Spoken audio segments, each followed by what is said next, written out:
اس میں رب تعالیٰ نے یہ ارشاد فرمایا ہے کہ تم اللہ اور اس کے رسول کی اطاعت کرو، اللہ اور اس کے رسول کی اطاعت کرو، اور پھر جو اولی الامر ہیں ان کی اطاعت کرو۔ اولی الامر جو ہے یہ فقہا ہے اور نیک اور صالح حکام ہیں۔ انشاءاللہ تبارک و تعالیٰ جب اولی الامر پہ میں گفتگو کروں گا تو پھر صرف اسی کے دلائل لے کے آؤں گا، لیکن میں اپنے اس موضوع گفتگو پہ رہنا چاہتا ہوں کہ تاجدار کائنات صلی اللہ علیہ وسلم کو رب تعالیٰ نے کیا اختیارات عطا فرمائے، کیا کیا تصرفات عطا فرمائے۔ تو اولی الامر کے بعد رب تعالیٰ نے ارشاد فرمایا کہ اگر تمہارا اختلاف ہو جائے تو پھر کیا کرو، تم اس اختلاف کو اللہ اور اس کے رسول کی طرف لوٹا دو۔ حضرت عبداللہ ابن عباس رضی اللہ تعالیٰ عنہما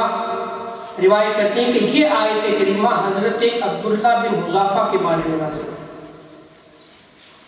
اس روایت کو مسند احمد بن حنبل میں نقل کیا گیا اور حافظ ابن کثیر نے تفسیر القرآن العظیم میں اس کو نقل کیا،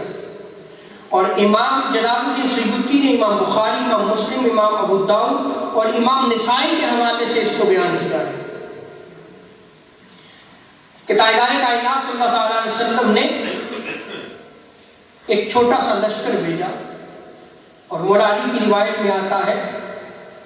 کہ وہ جو چھوٹا سا لشکر بھیجا، جو لشکر روانہ کیا، اس کا امیر ایک انصاری کو بنا دیا۔ انصاری صحابی تھے، ان کو امیر بنا دیا گیا۔ راوی بیان کرتے ہیں کہ جب وہ لشکر ابھی مدینہ سے تھوڑی ہی دور گیا تھا تو جن کو امیر بنایا گیا تھا، آپ انصار سے تھے، انہیں کسی بات پہ جو ہے وہ غصہ آ گیا اور کہنے لگے کیا تاجدار کائنات صلی اللہ علیہ وسلم نے تمہیں میری اطاعت کا حکم نہیں دیا؟ کیا رسول کریم صلی اللہ تعالیٰ علیہ وسلم نے فرمایا کہ تم اس کی بات کو سننا، اس پہ عمل کرنا؟ تو سب نے جواب دیا جی ہاں ایسے ہی ہے۔ فرمایا کہ میں تمہیں حکم دیتا ہوں کہ لکڑیاں اکٹھی کرو۔ لکڑیاں اکٹھی کی، پھر اس انصاری صحابی نے کہا کہ اب آگ لگاؤ۔ جب آگ لگا دی گئی تو پھر اس انصاری صحابی نے کہا کہ اس آگ میں کود جاؤ، چھلانگ لگا دو اس آگ میں۔ تو اسی لشکر میں ایک نوجوان صحابی بھی موجود تھے، وہ کھڑے ہوئے اور انہوں نے کہا کہ اس آگ سے نجات حاصل کرنے کے لیے تو ہم نے دامن مصطفیٰ کا تمسک کیا تھا، اس آگ سے چھٹکارے کے لیے ہم نے تاجدار کائنات صلی اللہ علیہ وسلم کے دامن کو تھاما تھا،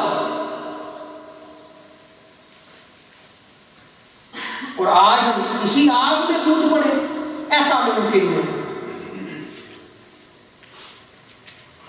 ہم اس کا فیصلہ حضور کی بارگاہ میں لیں گے، اس معاملے کو ہم حضور پر پیش کریں گے،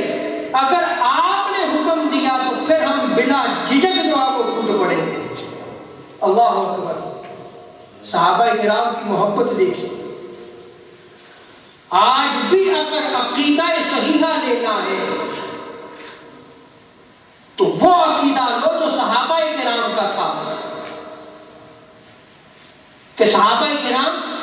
تاجدار کائنات صلی اللہ علیہ وسلم کے ساتھ کیسے تعلق رکھا کرتے تھے، دامن مصطفیٰ کے ساتھ کیسا مضبوط جو ہے وہ تعلق تھا، تمسک تھا، کہ اگر ہمیں حضور حکم دیتے تو ہم اس آگ میں چھلانگ لگا دیں۔ جب بارگاہ مصطفیٰ میں وہ پہنچے، سارا واقعہ سنایا تو تاجدار کائنات صلی اللہ تعالیٰ علیہ وسلم نے فرمایا